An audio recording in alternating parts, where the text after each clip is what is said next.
Olá, caros estudantes, nós vamos retomar aqui um assunto que a gente já tinha abordado no início do trimestre, do primeiro trimestre, que é a formação do espaço geográfico do Brasil.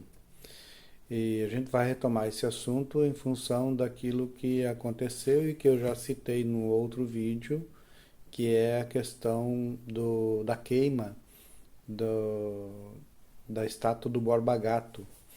O Borba Gato foi um bandeirante, e aí quando ele aconteceu esse episódio de queimarem a estátua, ele abriu uma discussão que é interessante porque ela abre precedente para a gente voltar ao assunto, rememorar e deixar claro o que era o movimento de bandeirantes no Brasil e quais suas consequências, né?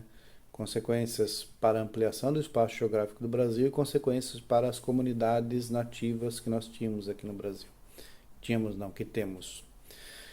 Então, quem foram os bandeirantes? Primeiro é importante a gente separar duas situações. Nós temos dois tipos de movimentos aí que ampliaram o espaço geográfico do Brasil, que foram as entradas e as bandeiras.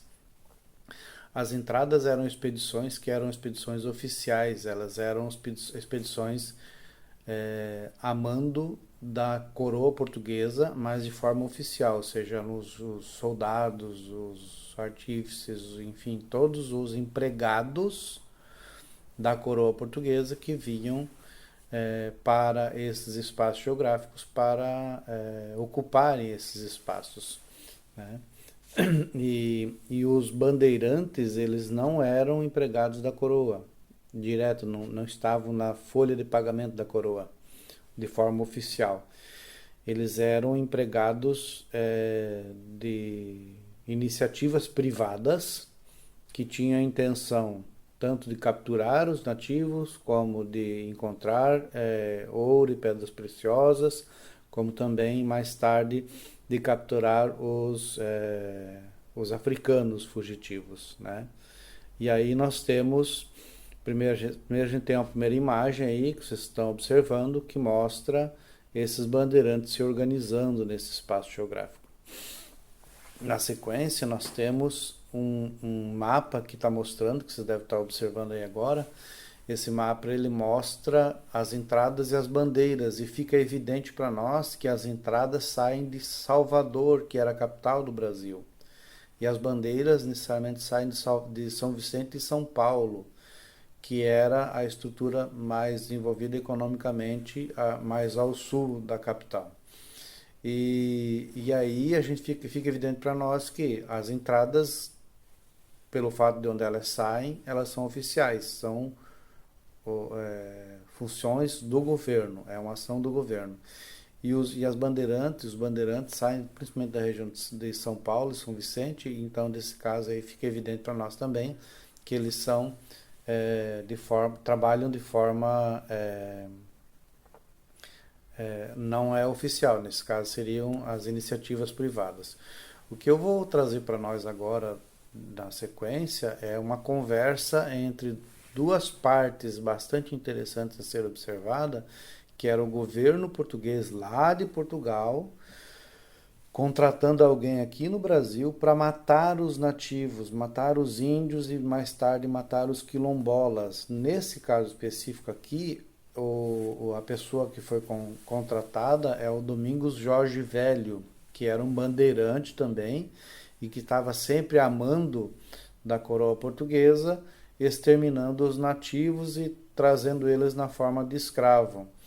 E aí ele escreve uma carta para o rei de Portugal dizendo bem nesses termos assim, ó, nossa milícia, senhor, é diferente da regular que se observa em todo o mundo.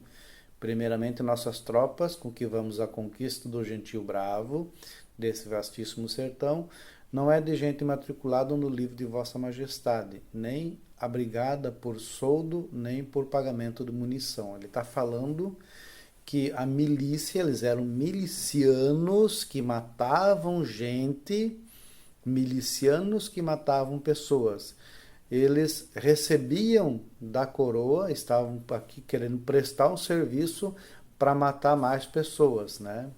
O rei do Portugal manda a resposta para ele determinando o seguinte, ó: No caso do Quilombo de Palmares, que Jorge Velho prosseguisse combatendo os negros até que se extinguissem de todo.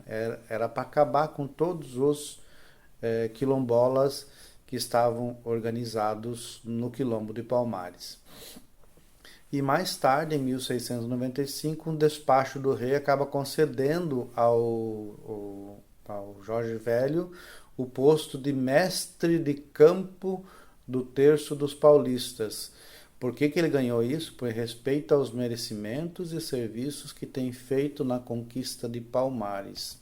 Aqui cabe duas observações. A primeira, que se faz necessária, que é que o rei de Portugal estava dizendo assim, ó, prossiga no combate aos negros até que se extingam de todos. O objetivo era extinguir toda a comunidade negra, né? Então era para matar pessoas. E a outra observação é o caráter miliciano e econômico dos bandeirantes. Eles trabalhavam para eliminar, para prender os nativos ou para eliminar os nativos e africanos. Ou seja, eles recebiam para matar e para escravizar gente. Eram milicianos que recebiam para matar e para escravizar as pessoas. Qualquer semelhança não é mera coincidência com os dias de hoje. Grande abraço, ficamos por aqui. Vocês terão atividades avaliativas na sequência abordando esse tema. Esperamos que a pandemia acabe e que o pandemônio seja destituído. Até mais.